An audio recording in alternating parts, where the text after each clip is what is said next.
Welcome, everyone, to another episode of The Everyday Trader. This is Greg Jensen, CEO of OptionsANIMal. Glad to be with you. Joined with my friend and partner, Eric Hale, CEO of Wait, stop. Trade Oasis. Everybody, like and subscribe. And if you didn't get a chance, go back and watch Understanding Semis with Barry Norton. We have received a ton of positive feedback. It's a little bit long, but if you're interested in semiconductors at all, go back and watch that video. It's fantastic. Yes. Oh, sorry, Greg. You know how I am. What's at the top of my head just comes right out. So hi, everybody. Good to be here. Thanks for making your time out of the day to see. We're here to talk about CPI today. Greg, take it away. What do you got going? What's happening? Yeah, CPI data came out today. Of course, it's been the hottest topic for the last several months as the Fed continues to battle inflation. And we got a good report showing that prices are at least slowing down. Now, I don't want to jump up and down and say, yay, the war with inflation has won, because it's still, prices are still going up. They're just not going up as fast as they were, or even as fast as they were expected. And so I think that's why there is some reason to be happy. And that's what a lot of the positive headlines today are showing, that inflation is easing, yet it's still present. So the question that, of course, comes up with this inflation report is the Fed done raising rates because of this? I know there's a lag effect. Some people have said the lag effect of Fed policy can be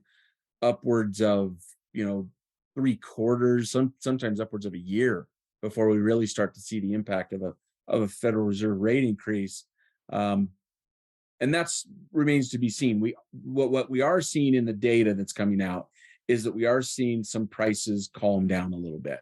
And I think that's lending to the idea that the Fed may be done raising rates soon. In fact, if I had to say right now, where do you think Fed rates are? I still think we're going to raise this next meeting. I think that's what we're seeing here is still the general consensus with the Fed Watch tool over at the CME. But then they may pause for a while. Maybe they're not going to continue to go quarter a point indefinitely, but we'll see. I mean, this is one data point, this CPI report. So I look at it as a positive. I think the market's looking at it as a somewhat positive today. We're not screaming bullish rally, but I would actually be concerned if we were screaming bullish rally right now. We're just kind of floating kind of sideways, maybe with a light bullish tone to it today with the market's reaction. So you want to dig into some of the details. I know you like details about these CPI reports. So what were your thoughts on the report as well? Yeah. So I think it's a, pick your own story kind of thing, because it depends on whether you look at the headline number or the core number. You got a good story and a bad story. So overall number was, up 5%. By the way, this is bad. It's increasing at a rate of 5%, which is bad. So inflation is still increasing. We're not going negative. So we're nowhere near the 2% that the Fed claims is its target. And by the way, that's the PCE report. Now, we like to do some things with the numbers, and we talk about the core number. And part of the reason for that is that we pull out energy and we pull out food because those tend to be very volatile. And so it makes sense to do that. Not that, some people argue that, hey, consumers, it's very important. Those are food and energy, gas costs, energy costs are very significant to consumers and businesses. And there's no doubt that they are, but they tend to be very volatile and related to each other. So economists like to pull those out and look at the core number and say that that's a little bit less volatile. And you can see that in this chart, and maybe a better indication of long-term inflation, and we're ticking up slightly. And last week we were talking about, if you try to do an extrapolation of when this line is going to come down and hit the 2%, we're somewhere out. If you wanted to draw an extension here, I don't know how you if I was going to extrapolate and do some sort of technical analysis, it's coming out here, which is probably going to put us in like 2030 or something before we get down. Well, I guess we technically want to get to the 2% level. So 2% is here. Good news is maybe that's 2028. I was going to say 2027, 2028. Still out a long time before we get back to that 2% target that the Fed is trying to get inflation to. But these tend to be tipping points. A lot of things in economics, which is what makes economic modeling so hard, is that it tends to be the straw that breaks the camel's back. But clearly, the story as to what's going on and why things are hanging in here is not a surprise to anybody. It's really the index for shelter, the so-called rent of shelter, which is a way to compare purchasing homes and renting homes on the same basis, and that's very strong. You mentioned earlier, our friend Jeremy Schwartz posted a tweet pulling out and doing an alternative measure here. So instead of using the traditional method that's in the CPI, if you use some other methods, we can say that inflation was worse.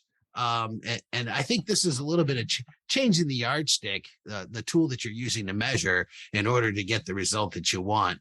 And we can't change the game too much. I mean, and so maybe this is an indicative, signal of what's going to happen in the future. I don't know. That is a pretty steep slope to sled down right there. Yeah. That's what I'm looking at. But I don't see it. Inflation prices are pretty crazy. My daughters are both in the markets for houses, and they were here for the weekend over Easter and my wife's birthday. And we were talking about housing prices, and it seems to be we don't see housing prices coming down. It's the numbers that are being thrown away around are pretty shocking. There's a teardown in my neighborhood that was 695,000. They tore the house down. And granted, it had a great lot, but somebody paid 700,000 for a house and then leveled it. So that's pretty amazing. My house, when I bought my house 20 years ago, was the first house to sell for more than 400,000. And a lot of people talked about it, and now, that's not even a question where we'd be. So yeah, property prices are still going up, and we're seeing that in rent. Labor is still surprisingly pretty strong. In fact, T.S. Lombard had a piece out yesterday before the CPI report saying that everybody's going to do what we're doing, and that is, slicing and dicing the subcomponents, which, I was working on my spreadsheet where I was going through and looking at each of the individual items, and what comes through is that we still have labor related components still pretty strong. And we had a pretty good employment report just last Friday, on Good Friday, and the market didn't really get a chance to react to it because the market was closed. But labor still remains pretty strong. What's interesting to me is that people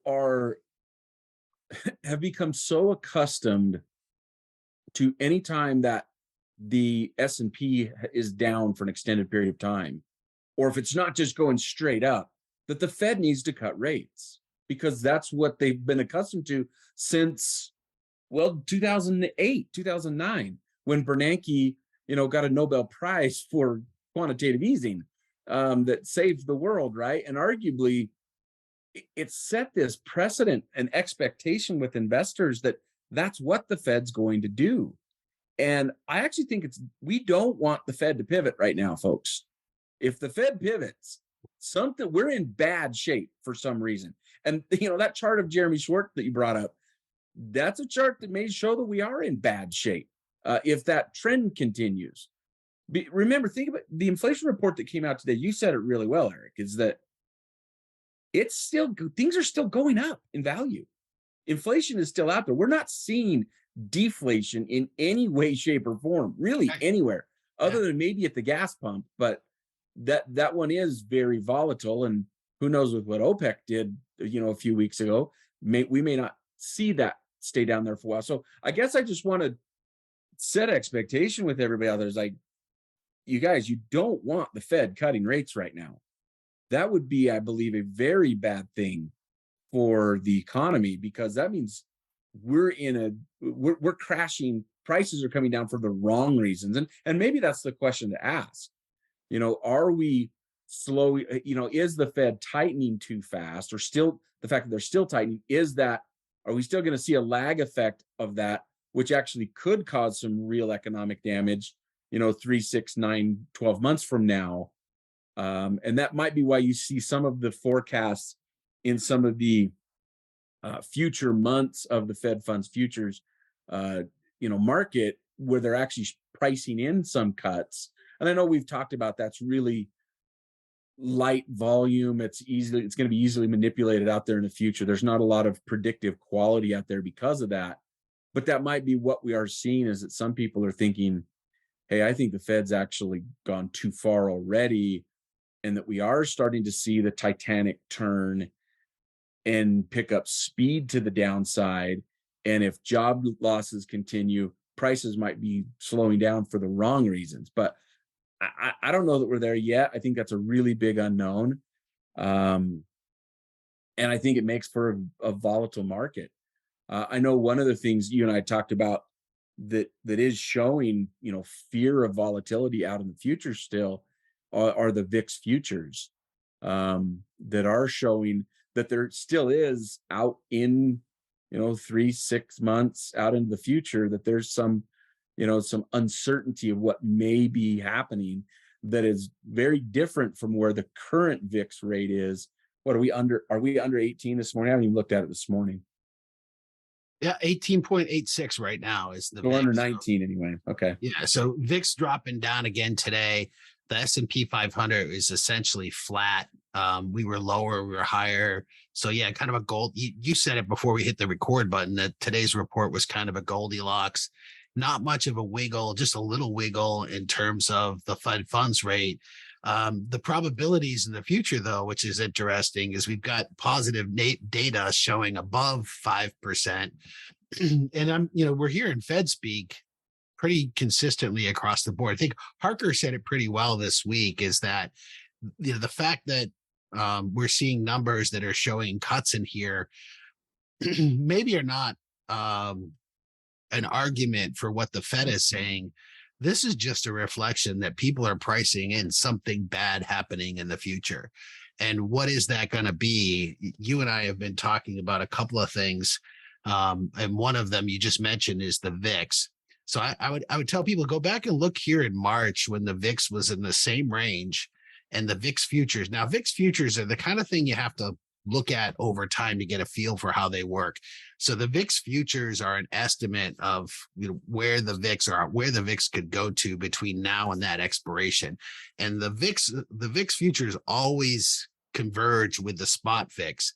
So this short-term VIX here is June's VIX, and you see it coming down, which is normal. And if we looked at previous VIXs, they would be converging and eventually touching. But what's going on here, the VIXU, the VIU, the VIX are September and November. We don't have December available yet as a future. But what I'm telling people, look at the blue and the red line when the VIX was hovering around the same place that it was just about a month ago.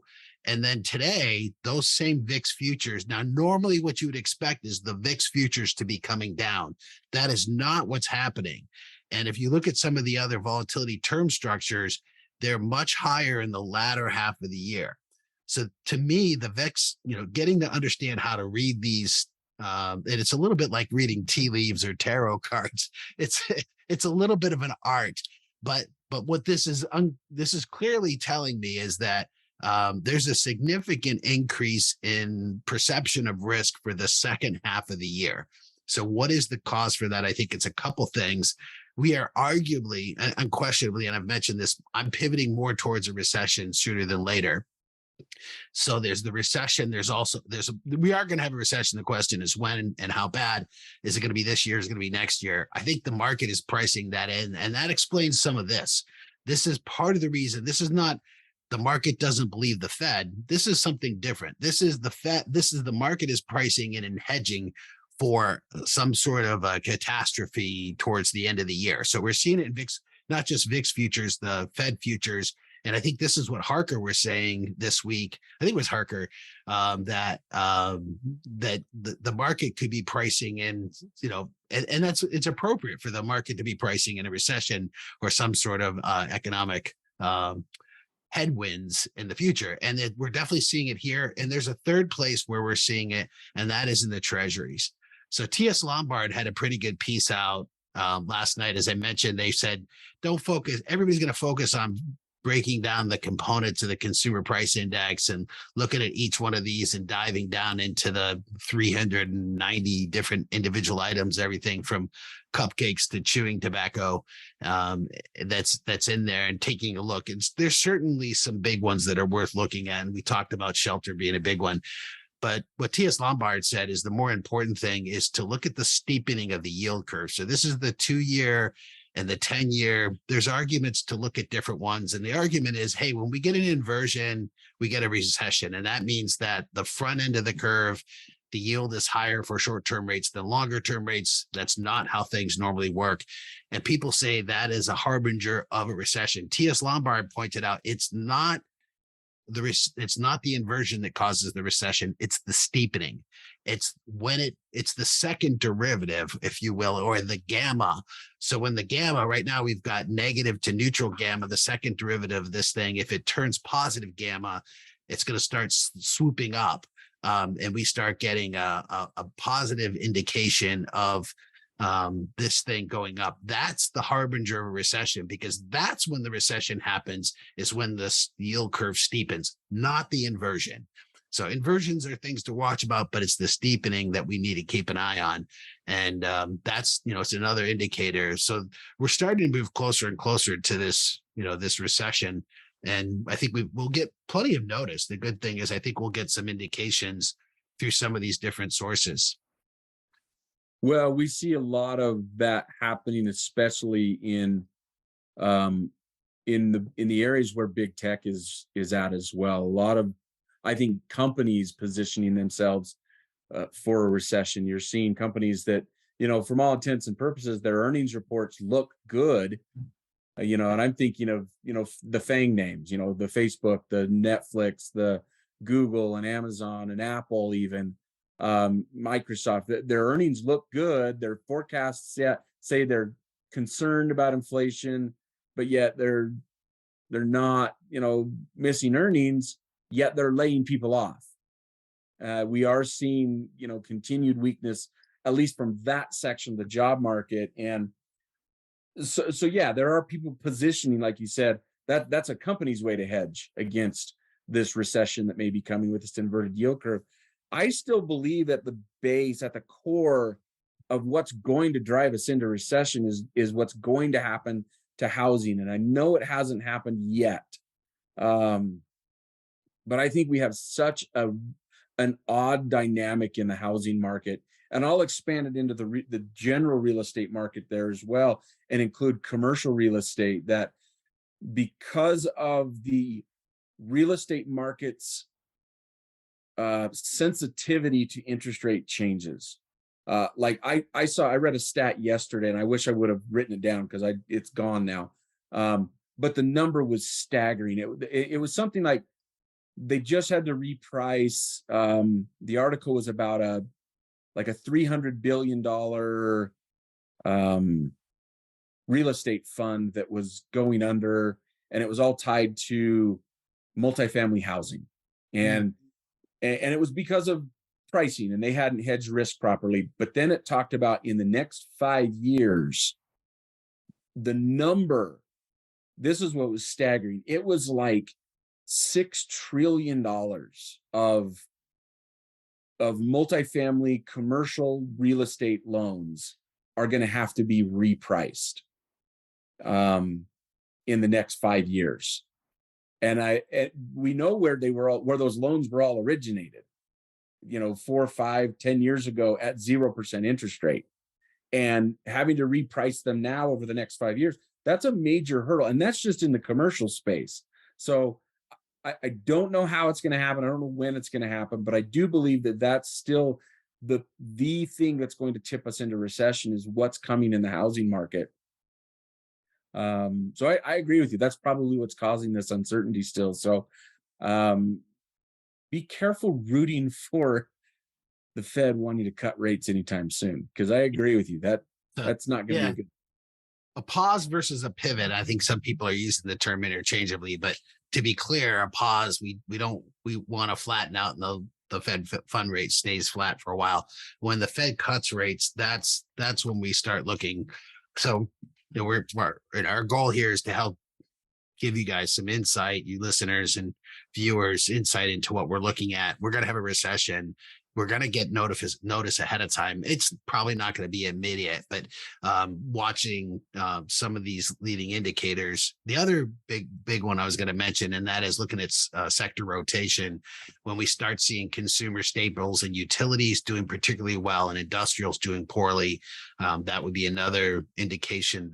That's an indication that big money is hedging for a risk on situation. So right now I think the trend is your friend. We're probably going to trend higher. Be interesting to see if we get up to those levels of 4,200 on the S&P. That's the magic number for me too, is 4,200. I don't think, unless the S&P can push above 4,200, I think this is just some trending up to that resistance line, but we need I think a significant fundamental push through there before I'm going to get very bullish.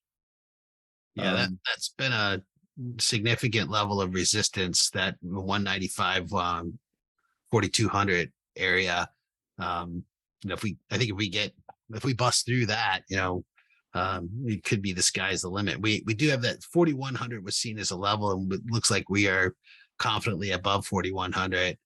I think a lot of people are keeping an eye on these technicals as well. So unfortunately, it's never a clear signal. That's what makes markets interesting. There is something that's out. I wanted to ask your thoughts on this. Is starting on Friday, we get all the big banks reporting, and we're getting into earnings season. I wondered if there's anything that you're specifically looking at from conference calls, or any specific thoughts on this earnings cycle that you're watching. I think it will be very interesting to look at some of those. I'm thinking specifically two big banks that have debt exposure, similar to what took Silicon Valley under, right? The unsecured debt, those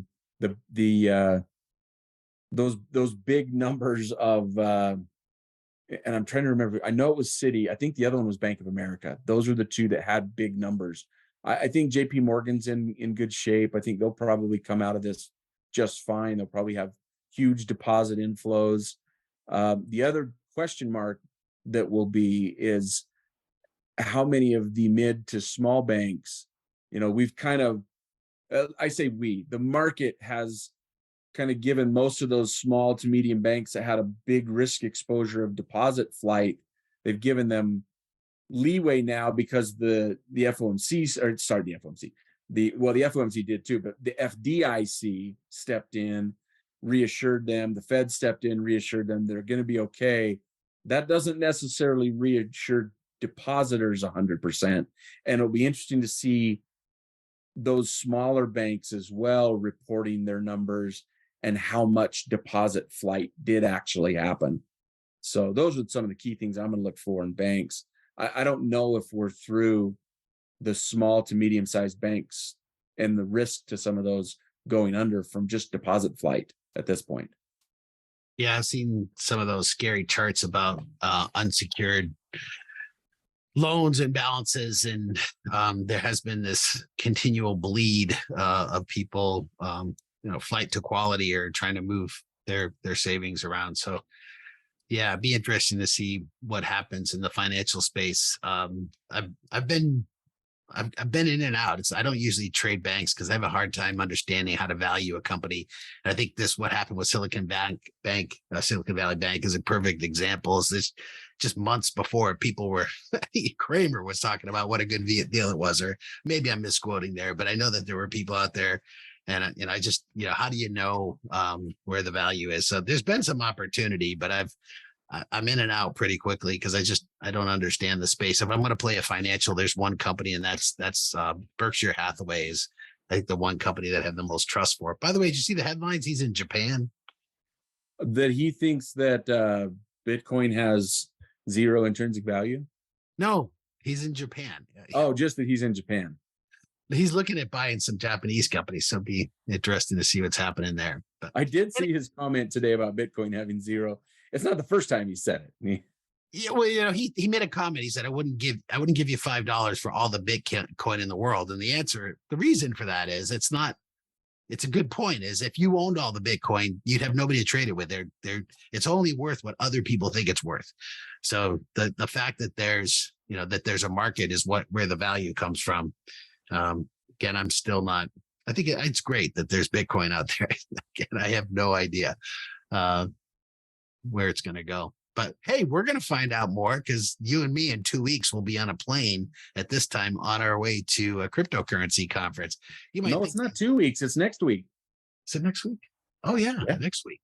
Week from today. We're going to Florida. Yeah, Florida, Orlando, and Sarasota. So you and me will have some windshield time to talk about markets and stuff, and we'll be meeting with some cool people. So hopefully we'll bring some of that information back and share it with our community here. Well, Keep trading. keep your risk managed. That's like maybe the better way to say it. Make sure you understand if you make an adjustment to something, if you're taking a position, know what you're trading. It's market doesn't care if you think you get it or not.